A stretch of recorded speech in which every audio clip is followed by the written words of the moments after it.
Salut pour cette nouvelle vidéo, et dans cette nouvelle vidéo, comme tu as pu voir dans le titre, je vais parler des gestes ou des dribbles sur lesquels tu devrais te concentrer en tant que nouveau dribbleur. Tu regardes ma chaîne, tu t'es amélioré, tu as trouvé des nouvelles choses qui t'intéressent et maintenant tu te dis mais qu'est-ce que je dois faire, quel geste je dois apprendre, il y a trop de gestes sur lesquels je devrais me concentrer. Donc dans cette vidéo, je vais te dire concrètement ce que tu devrais faire.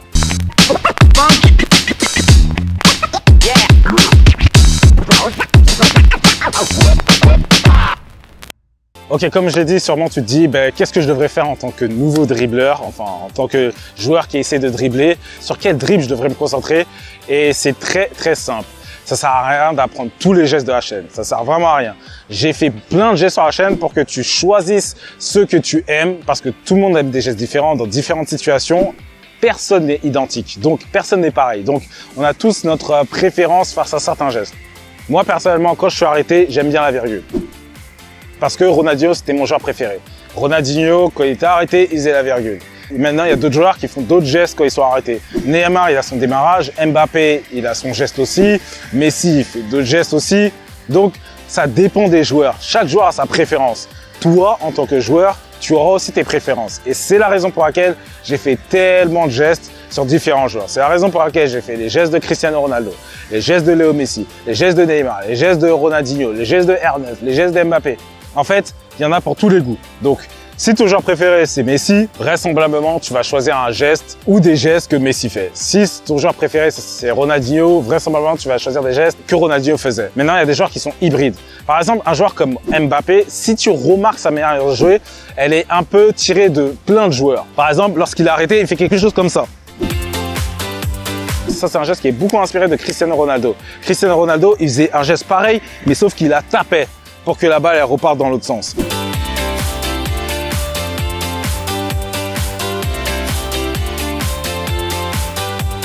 Je vais pas dire qu'il s'est approprié parce qu'il l'a fait seulement une fois, j'ai vu seulement le faire une fois en match, mais il l'a prise de Cristiano parce que sûrement il aime bien Cristiano. Il a dit plusieurs fois que Cristiano c'était son joueur préféré. Maintenant, il y a d'autres phases où Kylian Mbappé, par exemple, il va faire d'autres gestes. Par exemple, il va faire celui-là. Tac, tac.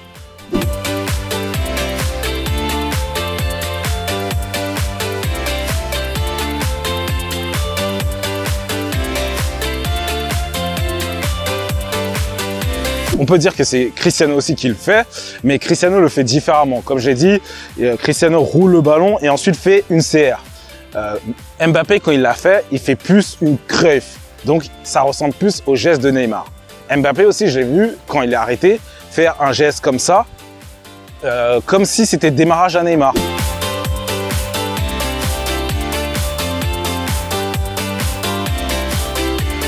Il ne le fait pas vraiment de la même manière, mais encore une fois, comprends bien que même les joueurs pros, même un grand joueur comme Kylian Mbappé, il prend des gestes d'un peu partout. Il aime bien Cristiano, il va prendre un geste de Cristiano. Ou bien il voit que le geste de Neymar, le démarrage à Neymar, ça marche super bien, donc il va prendre ça aussi. Donc il regarde un peu les gestes d'un peu plein de joueurs et en fait, c'est un hybride. Il prend des gestes d'un peu partout et il les refait lui-même. Il faut comprendre que c'est pour cette raison que moi sur la chaîne, j'ai fait tellement de gestes. Tellement de gestes parce que personnellement, même moi, lorsque je jouais pas seulement avec des gestes que Ronaldinho faisait. Je faisais une virgule, mais des fois je vais faire un passement de jambe, ou des fois je vais faire autre chose, des fois je vais faire un arc-en-ciel, et Ronaldinho il faisait pas d'arc-en-ciel. Donc en fait ça dépend des situations et tout ça, mais pour faire simple, en gros ça sert à rien d'apprendre tous les gestes de la chaîne. Ça sert à rien. Et déjà de 1, je sais même pas si c'est possible. Moi je les ai fait sur la chaîne donc je les connais à peu près tous, mais je vais pas tous les faire en match. C'est peu probable. Il y a surtout des gestes qui vont revenir à chaque fois, 2-3 gestes peut-être qui vont revenir à chaque fois dans une situation donnée, mais c'est rare que je vais faire tous les gestes de la chaîne dans un match ou bien sur une saison. C'est vraiment rare, à moins que vraiment je me focalise dessus.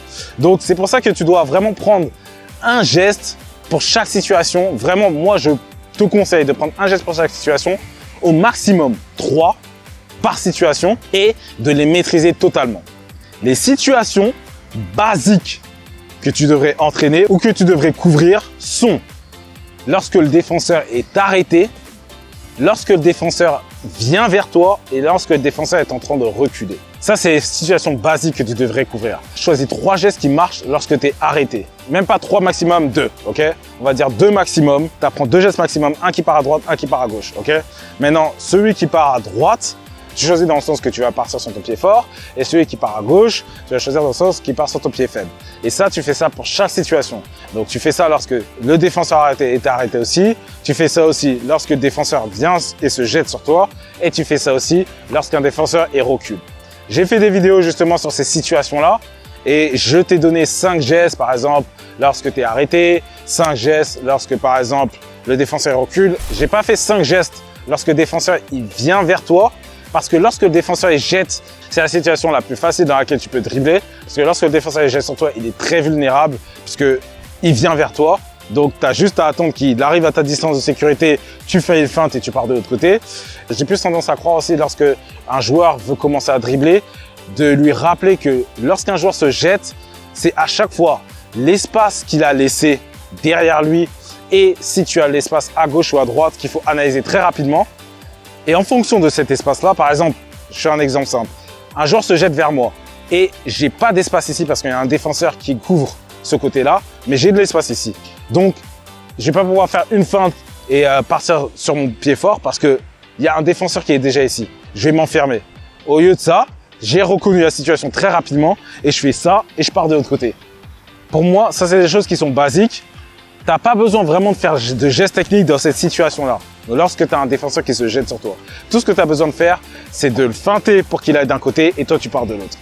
Donc c'est ça. En tant que nouveau dribbleur, concentre-toi pour couvrir les situations basiques qui sont lorsqu'un défenseur est arrêté, lorsqu'il vient vers toi et lorsqu'il est en train de reculer. Tu arrives à couvrir toutes ces situations basiques. Ensuite, si tu maîtrises les gestes parfaitement, tu peux les refaire 10 fois d'affilée sans perdre le ballon, sans mal le faire et archi rapidement. Quand tu peux faire ça, là tu peux commencer à apprendre d'autres gestes et varier un peu plus tes gestes techniques ou quoi que ce soit. Donc voilà, j'espère que ça va t'aider. Si tu as des recommandations ou quoi que ce soit, tu mets tout ça en commentaire. Moi en tout cas, je te remercie d'avoir regardé cette vidéo et je te dis à la prochaine. Peace.